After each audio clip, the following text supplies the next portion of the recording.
బాబు గారు నమస్కారం. క్షమించాలా? ఏమి అయిందని మీకు ఆల్రెడీ ఇన్ఫామ్ చేసి ఉండవచ్చు. మీకు లోకల్లో ఎన్నెన్నో ఫ్రెండ్స్లు, అది వెరీ క్లోజెస్ట్ ఫ్రెండ్స్ ఉండవచ్చు. బట్ నాకు ఒకే ఒకరు ఫ్రెండ్స్ అంటే, ఆత్మీయుడు అంటే మీరు ఒకరే. అది ఈ రోజులో బయటికి చెప్పడం నాకు చాలా ఇష్టమైంది. అది వచ్చి అక్కడ చెప్పుదామంటే ఏదో ఏడవడం జరిగిపోయింది.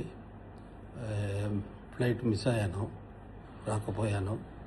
రాకపోతే కూడా నా మైండ్ అంతా, నా సోల్ అంతా అక్కడే ఉందని మీకు బాగా తెలుసు.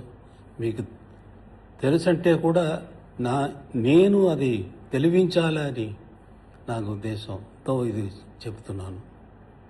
మీకు మంచి ఆరోగ్యం, మంచి పౌడు, మంచి గొప్పతనం, ఇవి అన్నీ దేవుడు బాగా ఇచ్చి ఉన్నారు.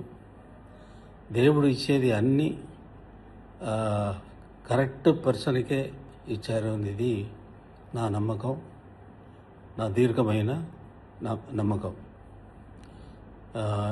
ఈ ఫంక్షన్ బాగా జరగాల.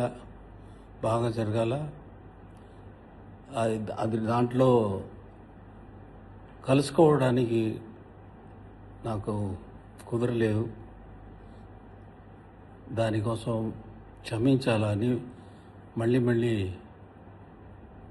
కోరుకున్నాను.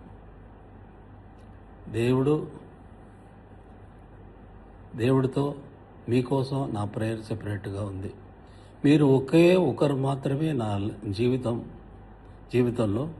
ఎన్నో ఫ్రెండ్స్లో చిన్నప్పుడు ఎన్ని వచ్చారు, అందరూ పోయారంటే పోయారు, అది కాదు, లేదు.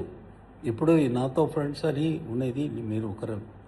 ఫ్రెండ్స్, బ్రదరు, చాలా క్లోజెస్ట్, చాలా ఆత్మీయుడు మీరు ఒకరే అనేది చాలా గర్వంగా చెప్తున్నాను.